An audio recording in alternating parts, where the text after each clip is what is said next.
syntactical order as part of syntax. This simply means that in order to make an effective sentence, there are various rules and patterns that we should consider to avoid redundancy and faulty construction of sentence. Let's have a short preview on the following sentence patterns. First basic sentence pattern is the SIV. S for subject and intransitive verb for IV. It is the simplest of the sentence pattern, which is composed of a subject and a verb without a direct object or subject complement. Examples: control rods remain inside the fuel assembly of the reactor. All amplitude modulation receivers work in the same way. The next sentence pattern is the SLVC. Subject plus linking verb plus subject complement. It is another simple pattern which uses the linking verb. Examples: the chain reaction is the basis of nuclear power. Wind speed seems to be highest during the middle of the day. Our third sentence pattern is STVDO. Subject plus transitive verb plus direct object equals STVDO. It is another common sentence pattern uses the direct object. Examples: silicon conducts electricity in an unusual way. The anti-reflective coating on the silicon cell reduces reflection from 32 to 22%. Our fourth sentence pattern is the STVIODO. Subject plus transitive verb plus indirect object plus direct object equals STVIODO.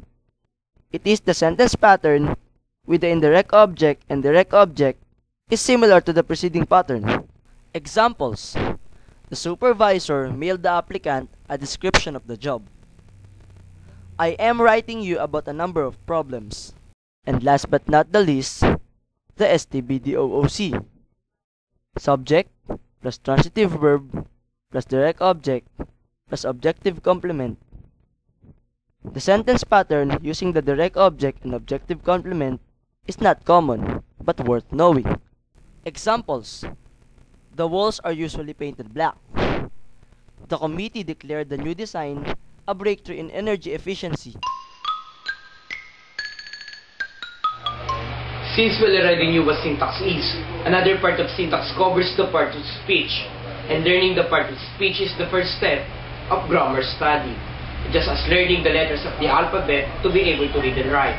From learning the parts of speech, we begin to understand the use or function of words, and how words are formed together to make meaningful communication. The traditional grammar classifies words based on 8 parts of speech, namely noun, pronoun, verb, adverb, adjective, conjunction, interjection, and preposition. Each part of speech explains not what the word is, but how the word is being used. In fact, the same word can be used as a noun in one sentence, and verb or adjective in the next one. The next few examples show on how words part of speech can change from one sentence to another. Books are made of ink, paper, and glue. In this sentence, books is a noun, the subject of the sentence. We walk down the street. In this sentence, walk is a verb, and its subject is the pronoun we. The sheriff told us that if we did not leave town immediately, he would jail us.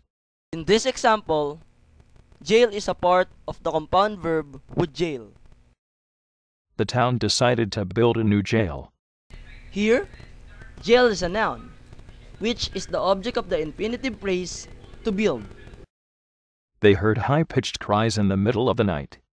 In this sentence, cries is a noun acting as a direct object of the verb heard. The baby cries all night long and all day long. But here, cries is a verb that describes the action of the subject of the sentence, the baby.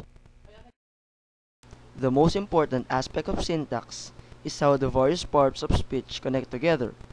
Every language has rules that dictate where a part of speech is allowed and where it is not, and how to interpret the resulting sentence. Most importantly, Each part of speech, in turn, has various rules that may be applied to a sentence and other rules that dictate when it can be used. Again, syntax covers the formation of grammatical sentences in a language as what the part of speech provides significance to.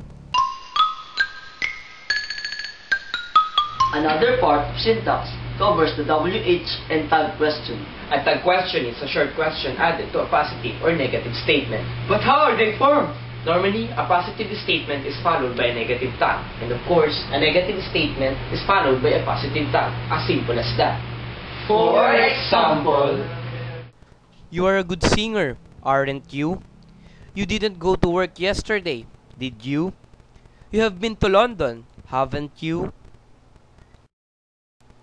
In writing a tag question, we should remember that the statement and the tag are always separated by a comma. The verb in the statement should be the same tense as the verb in the tag.